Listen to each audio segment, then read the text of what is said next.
Hello class 7 part 6 भौतिक एवं रासायनिक परिवर्तन में हम अब तक भौतिक परिवर्तन यानी फिजिकल चेंजेस को उदाहरण सहित परिभाषित कर चुके हैं। आज हम पढ़ेंगे दूसरे टाइप ऑफ चेंज के बारे में जिसका नाम है रासायनिक परिवर्तन। और इसको समझने से पहले let me present an activity to demonstrate what is a chemical change. Let's start the activity.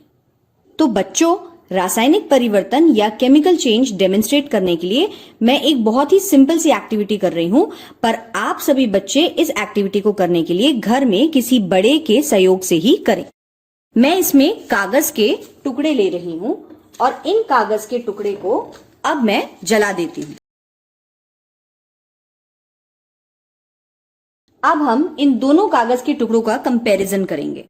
तो अब देखिए, जलने के पश्चात क्या ये दोनों कागज आपको सिमिलर दिखाई दे रहे हैं? नहीं। जलने के पश्चात इस कागज का, इस जले हुए कागज का रासायनिक संगठन आपको कैसा दिख रहा है? केमिकल कॉम्पोजिशन क्या आपको इस कागज और इस कागज का सेम लग रहा है? क्या ये अपीयरेंस में आपको सेम दिख रहे हैं? क्या अब इस कागज को सिर्फ इस राख से दोबारा प्राप्त किया जा सकता है? अगर आपके इन सभी प्रश्नों के उत्तर ना हैं, तो चलिए देखते हैं कि इस टाइप के परिवर्तन की क्या परिभाषा है और इसकी और कौन सी अन्य विशेषताएं होती हैं। एक्टिविटी देखने और समझने के पश्चात हम रासायनिक परिवर्तन को कैसे परिभाषित कर सकते हैं? रासायनिक परिवर्तन एक ऐसा परिवर्तन है जिसमें एक या एक से अधिक नए पदार्थ बनते हैं और मूल पदार्थ से पूर्णतः भिन्न गुणों का प्रदर्शन करता है। अब हम बात करते हैं बच्चों की रासायनिक परिवर्तन की क्या विशेषताएं होती हैं। तो बच्चों, इसकी पहली विशेषता होती है कि एक या एक से अधिक नए पदार्थ बनते हैं।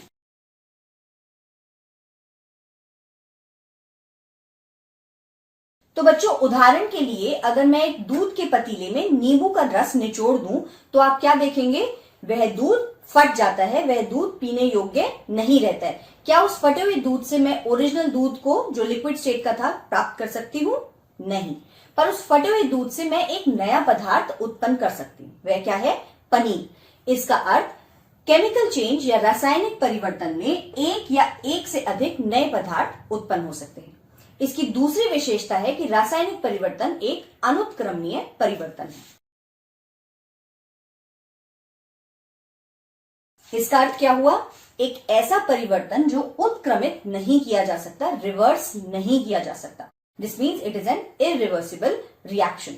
फॉर एग्जाम्पल, अगर मैं आटे की लोइयों से पूरियां तल दूं तो क्या उन पूरियों से मैं वापस आटे की लोइयां प्राप्त कर सकती हूं? नहीं। दिस मीन्स रासायनिक परिवर्तन या केमिकल चेंज इरिवर्सिबल या अनुत्क्रमणीय परिवर्तन होता है। अब हम बात करते हैं इसकी तीसरी विशेषता के बारे में। तीसरी विशेषता में रासायनिक परिवर्तन में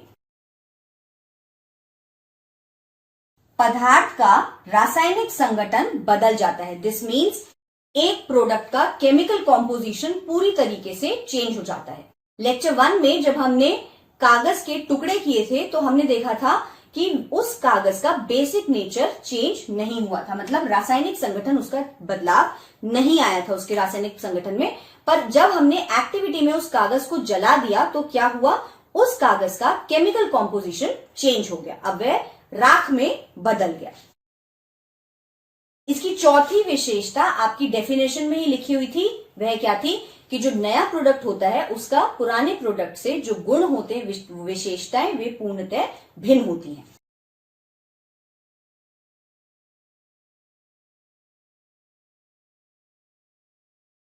ये भी बच्चों, हम जैसे दूध के ही एग्जाम्पल में जो अभी हमने बात की थी, जब वह फटा हुआ दूध पनीर बन गया था तो क्या हुआ था? उसके जो गुण थे वह मूल पदार्थ से बिल्कुल भिन्न थे। आइए अब हम रासायनिक परिवर्तन के अन्य उदाहरणों के बारे में बात करते हैं। तो बच्चों, आप में से कितने बच्चों ने अपनी खिड़कियों में जो लोहे की ग्रिल लगी होती है, जिनको कॉन्स्टेंटली नमी और ऑक्सीजन से एक्सपोज किया जाता है, उसमें कोई बदलाव देखा है? टाइम रहते उसमें कुछ ना कुछ बदलाव नजर आता है। मुझे कमेंट सेक्शन में बताइए कि आपको क्या बदलाव नजर आता है और वह बदलाव को आप किस श्रेणी में डालेंगे, फिजिकल चेंज या केमिकल चेंज। जरूर पोस्ट करिए। Thank you. NTPC Faridabad and Chief Minister's Good Governance Associates Program with Star Teachers of Faridabad.